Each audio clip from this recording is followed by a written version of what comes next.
आदाब नाजरीन, INE today news में आपका खैर मकदम करते हैं। आइए देखते हैं ये तफसीलात। चंद दिया, शाहरुख खान दिया, सलमान खान दिया, आमिर खान दिया, लेकिन मैं ये कहूंगा कि इन सब अदाकारों से बड़ा अदाकार अगर कोई है तो वो नरेंद्र मोदी। इनको भी एक्टिंग सीखना है तो इनसे सीखना है। कैसी अदाकारी, पार्लियामेंट में जा रही, सीढ़ियों पे माथा रख दी है, वहां से शुरू हुई अदाकारी। गुजरात मॉडल, क्या गुजरात मॉडल आया? क्या कोई गुजरात की तरक्की हुई? क्या हुआ बताइए? पटेलों का एहतजाज गुजरात में, कैसी तबाही बर्बादी, अरे क्या किया?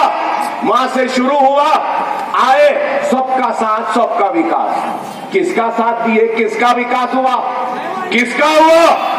हाथिलों का विकास हुआ, मुजरिमीन का विकास हुआ, चाय वाले का विकास हुआ। वो बीजेपी के सर अमित शाह का विकास हुआ, मुकदमों से बरी हो गया।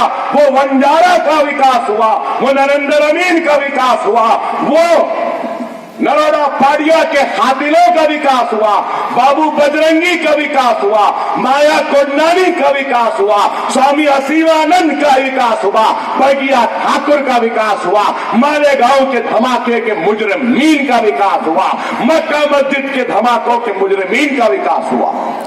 और किसका हुआ? जिससे कि आपको ताजा अपडेट मिलते रहे।